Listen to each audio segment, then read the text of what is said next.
O que você faria se o seu carro super potente, super esportivo, que você pagou milhões de reais, de repente perdesse na corrida para uma SUV de família cheia de criança atrás?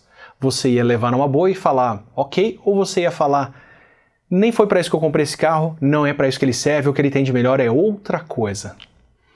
Esse tipo de situação me faz pensar que tem muitos paralelos entre relógios e carros, principalmente quando eles estão passando por um turbilhão de destruição trazida por inovação. Olha o caso dos carros super esportivos, por exemplo. Um dos números que sempre chamou a atenção em um carro potente é a sua arrancada, o seu famoso tempo de 0 a 100 km por hora, que não só torna super comparável saber quem tem o menor, como ainda pode ser comprovado quando o farol abre e alguém sai acelerando com o seu super esportivo na frente de todo mundo. Mas nos últimos anos esse número informa cada vez menos sobre esportividade. Porque se, por exemplo, você procurar no YouTube por EV6 ou EV6 Drag Race, você vai ver um SUV da Kia, que é um carro de família, chegando na frente de Porsches, Ferraris, Lamborghinis e de outros carros muito mais desenhados para arrancada e para corrida. Um Rivian R1S é uma SUV de 7 lugares com mais de 3 toneladas que pode ir de 0 a 100 em quase 3 segundos, usando o pneu all-terrain, o pneu que pode fazer off-road. O primeiro carro comprável em loja, muitas aspas nesse comprável, a fazer 0 a 100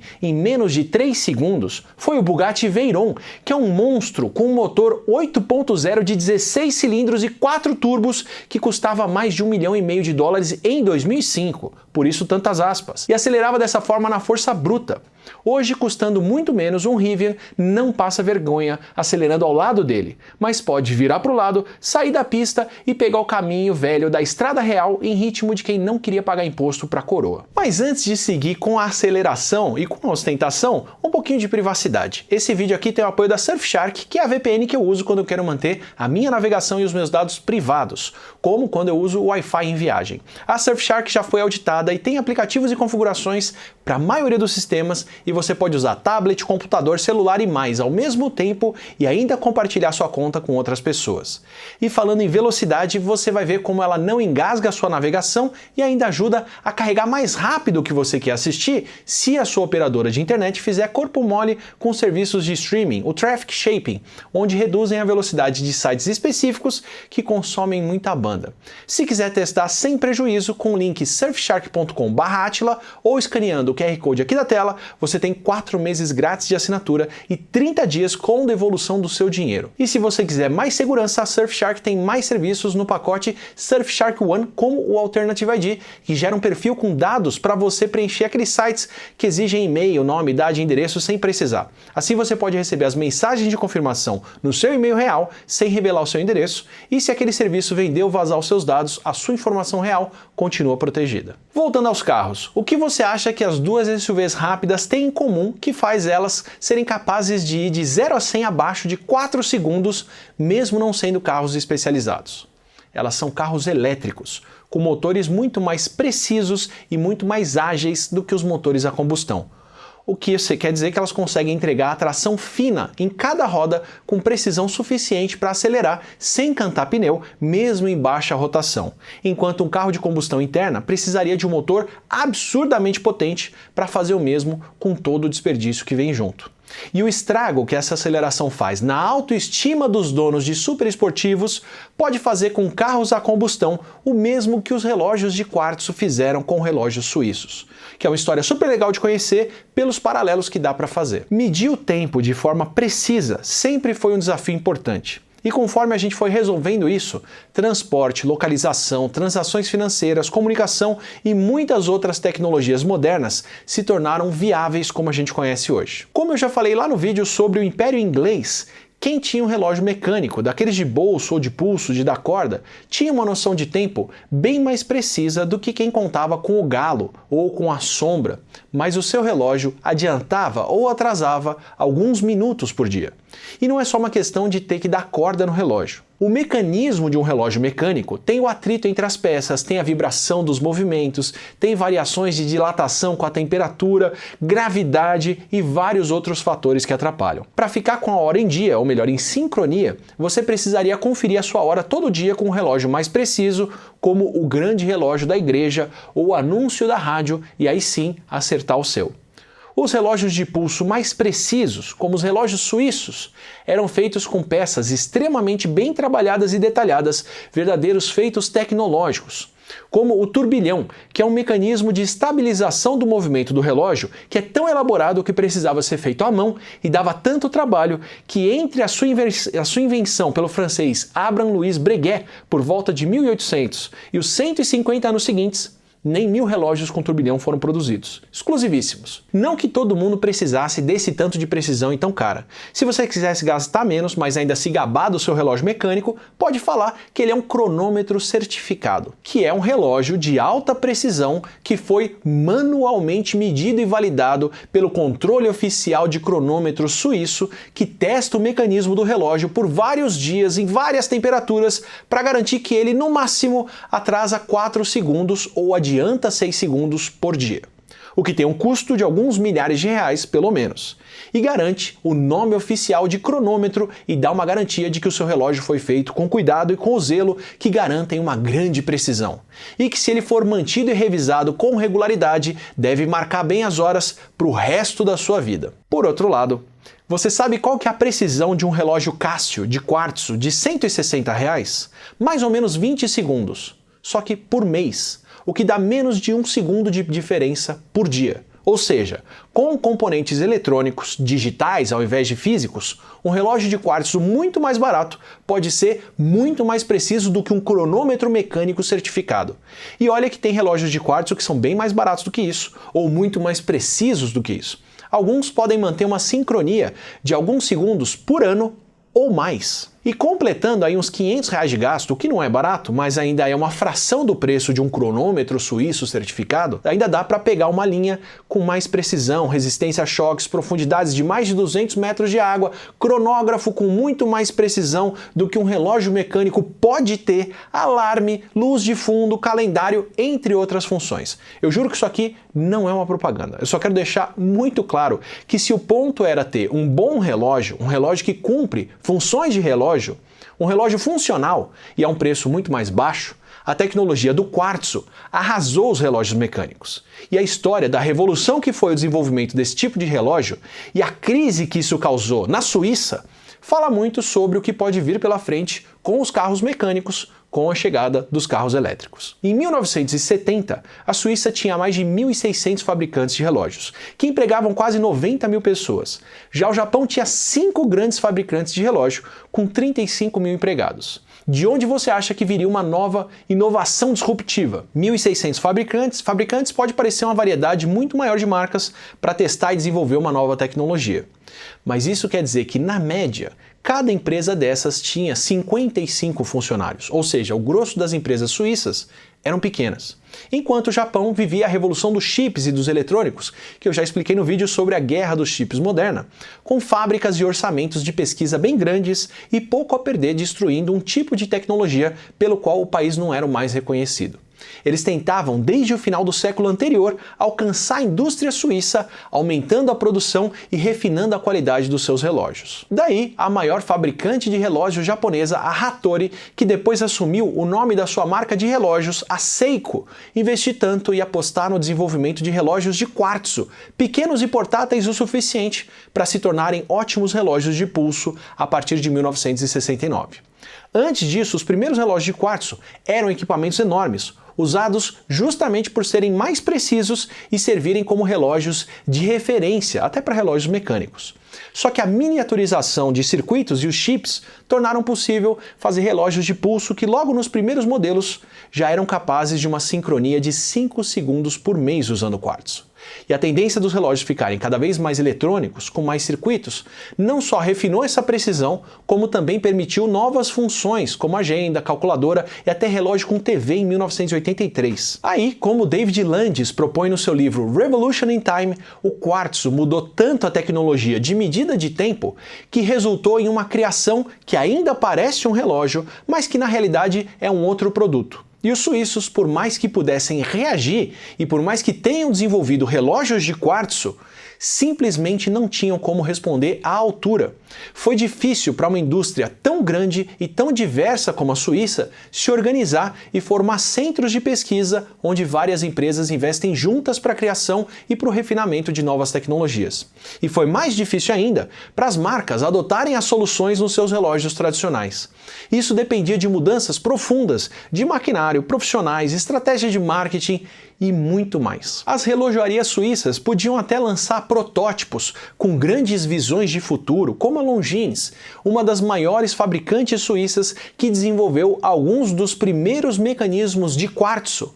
Mas elas tinham muita dificuldade em transpor essas novas ideias para o que faziam no dia a dia. A própria Longines, no fim, precisou licenciar os mecanismos de quartzo de uma outra empresa para os seus relógios de pulso.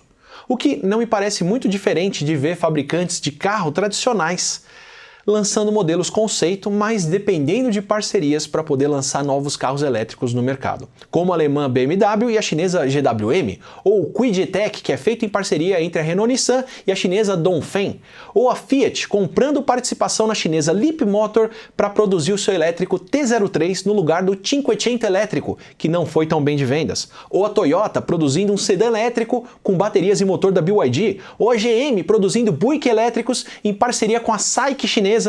Enfim, por aí vai. E mesmo entre os relógios japoneses, a tradição podia pesar contra. Os displays de cristal líquido que foram viabilizados com os novos componentes eletrônicos nunca foram muito adotados pela Seiko ou pela Citizen, que já eram marcas mais tradicionais e bem estabelecidas. Precisou vir uma nova marca, uma nova companhia como a Casio para fazer um bom uso dessa interface e popularizar ainda mais os relógios eletrônicos japoneses. A revolução do quartzo marca muito bem essa ascensão da Ásia como polo tecnológico mundial e o que acontece quando um novo sistema se cria a partir de uma mudança tecnológica sem precisar adaptar muitas estruturas antigas. E não por coincidência, é lá também onde está o polo de inovação em carros elétricos. A Toyota japonesa foi pioneira em carros híbridos. A Kia coreana faz o EV6 e alguns dos elétricos mais inovadores em mercados internacionais. A China então domina da inovação nos carros elétricos ao lítio das baterias, como eu já expliquei em outro vídeo. Pela natureza de preços dos carros e pelo tempo entre as trocas de um, é de se esperar que seja uma mudança muito mais lenta que a dos relógios, mas nem por isso menos impactante.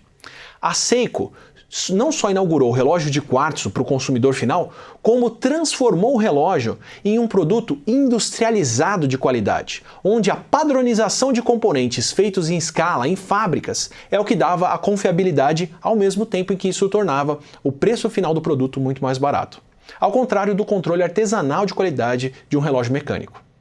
Olhando do ponto de vista prático, funcional, se você queria um aparelho confiável para marcar as horas, um relógio de quartzo acaba com qualquer necessidade de relógios mecânicos. Era para essa crise do quartzo ter acabado com toda a indústria relojoeira suíça, o que não aconteceu, por conta de duas tendências que podem aparecer também no futuro dos carros. Uma é a tendência de formação de grandes conglomerados. Para sobreviver a uma ameaça externa muito maior do que os concorrentes vizinhos, concorrentes suíços se juntaram no Swatch Group na década de 80 para industrializar a produção de relógios de quartzo na Suíça, o que também deu fôlego para investir em marketing e na diversificação e popularização de relógios como Swatch, bem mais baratos do que os relógios suíços tradicionais, feitos em escala aos milhões, como os japoneses já estavam fazendo. O que dá uma conotação de contra-ataque para uma loja da Swatch no Japão. E uma outra tendência que também contribui é a tendência do nosso comportamento, porque graças à nossa cultura a gente está longe de usar objetos simplesmente como algo funcional pelo que eles fazem. Nós nos diferenciamos tanto pelo que a gente escolhe fazer, quanto pelo que escolhemos não fazer, como não usar um relógio de quartzo tecnicamente melhor e mais barato para continuar usando um relógio mecânico, analógico, que agora, livre das amarras funcionais de simplesmente marcar o tempo, pode florescer muito mais como algo que já era, que é uma joia. Sim, uma joia decorativa, um acessório estético que vai mostrar muito mais os seus mecanismos internos para deixar claro que é um relógio analógico, que foi escolhido por isso, ao mesmo tempo que pode custar agora muito mais. De que outra forma você pode justificar o double wristing, algo como o pulso duplo, que é o hábito de algumas pessoas de usarem dois relógios ao mesmo tempo, geralmente um smartwatch e um relógio analógico. Se fosse para ver as horas, bastava o smartwatch ou o celular. Um acessório funcional deixa de ser usado quando perde a função. Já se você encarar o relógio como um anel, por que não usar vários, cada um num braço? Aliás, encarar relógios e encarar carros caros como ornamentos explica muito mais do que parece. Tanto que eu nem vou entrar no caminho de que tanto relógios quanto carros estão sendo inundados por software. E como a Apple já é a maior fabricante de relógios, que há anos produz na Ásia mais relógios do que toda a Suíça junta. Olhando pelo sentido estético da coisa, se tem algo que só relógios mecânicos podem oferecer, é o mecanismo. Então, esse mecanismo ganha cada vez mais destaque e mais ornamentação, como o Octo, o relógio ultrafino da Bulgari, ou os relógios com acabamentos cada vez mais transparentes e reveladores de mecanismos, ou o próprio turbilhão, que ganhou um status enorme como a assinatura de um relógio bem feito, que pode custar tranquilamente dezenas de milhares de dólares a mais, simplesmente porque tem esse tipo de mecanismo. É um mecanismo extremamente pequeno, delicado, mas com mais de 40 componentes de materiais nobres que precisam ser montados pelos profissionais mais qualificados e as ferramentas mais especializadas do mundo. Imagina o que é fazer e depois apertar um parafusinho daqueles. Com um plot twist irônico. O turbilhão comprovadamente não faz o relógio de pulso ficar mais acurado ou mais preciso. Esse mecanismo fazia todo sentido no relógio de bolso, que ficava na vertical no bolso e precisava de uma compensação do efeito da gravidade, afetando mais uma parte do relógio do que outra. Mas não faz diferença em relógios de pulso, que ficam na horizontal a maior parte do tempo. Talvez por isso mesmo o turbilhão seja cada vez mais visível nos relógios de pulso, onde o ponto não seria ser algo funcional, mas sim estético e desnecessário, deixando claro que você tem um modelo Pro Max absurdamente mais caro. Praticamente a destilação do que é usar um relógio mecânico hoje em dia. Uma tendência de ostentação técnico-mecânica que aparece em relógios e nos carros. Sim, porque enquanto carros a combustão são mais baratos do que a maior parte dos carros elétricos, por conta do preço das baterias, pode parecer que eles são o melhor negócio, mas conforme as baterias modernas ficarem mais eficientes, a tendência é ter baterias cada vez menores dentro de carros elétricos, deixando eles mais leves e mais baratos, e não necessariamente com mais autonomia. Seguindo a linha dos relógios, os carros elétricos podem se tornar mais baratos do que os carros a combustão. Ou seja, o que vai sobrar para diferenciar carros com motor a combustão dos elétricos não é mais o preço deles, mas sim os motores e o barulho. Barulho que deve ser cada vez mais valorizado e ressaltado, já que se uma SUV com 3 crianças a bordo pode acelerar praticamente tanto quanto uma Bugatti, não é mais aceleração. E falando em Bugatti, eu ia fazer todo um monólogo aqui sobre como superesportivos antigos, lançados antes das limitações de emissões, estão valorizando cada vez mais. Ia falar sobre como motores naturalmente aspirados e com menos tecnologia, que já foram bem mais desvalorizados, começaram a ser buscados por quem quer algo mais estético do que funcional. Queria falar sobre o mercado dos escapamentos artesanais que ficam expostos como o turbilhão do relógio para poder fazer um ronco afinado no superesportivo. Mas é mais fácil simplesmente chegar aqui e mostrar o material de campanha da Bugatti Tourbillon, que simplesmente tem um mostrador de velocidade com um mecanismo de relógio totalmente analógico, suíço, indo na contramão das telas que ocupam cada vez mais espaço dentro dos carros mais populares, principalmente os elétricos. Bugatti de uma empresa que hoje em dia é comandada pelo Mate Rimac, que é um croata que eletrificou uma BMW aos 19 anos, criou uma companhia de carros elétricos na Croácia chamada Rimac e lançou o Nevera, que é um hiperesportivo elétrico capaz de fazer de 0 a 100 em menos de 2 segundos. O carro de produção com a aceleração mais rápida do mundo quando foi lançado. Entre outros feitos com hiperesportivos, fez tanta coisa que foi convocado pela Volkswagen para virar o CEO da marca de carros a combustão mais rápidos que a Volkswagen tem.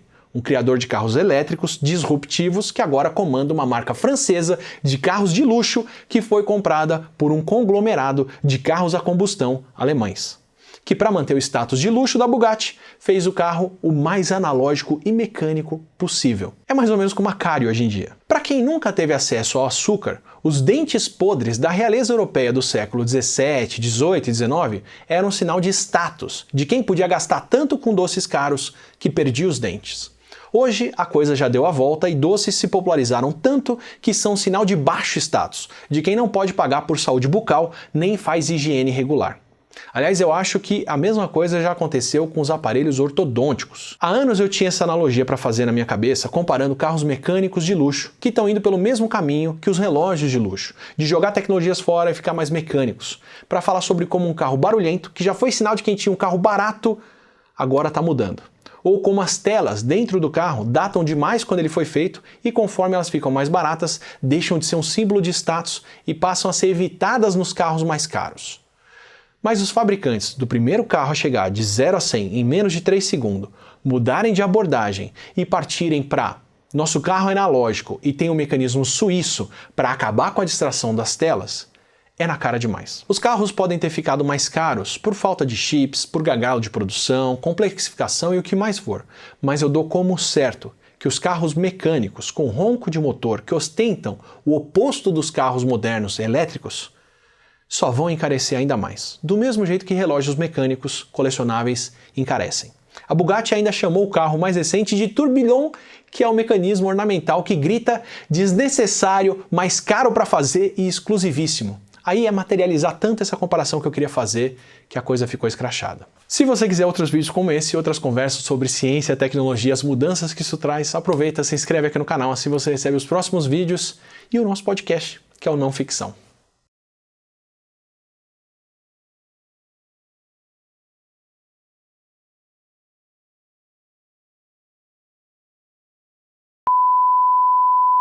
E um easter egg para você que ficou até aqui o final, um comentário que eu não consegui fazer no meio do vídeo, que já está enorme, mas eu precisava te contar.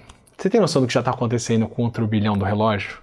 Já tem fabricantes chinesas de relógios mecânicos fazendo turbilhões industriais de alta precisão que funcionam, mas custam algumas dezenas de dólares e não milhares de dólares.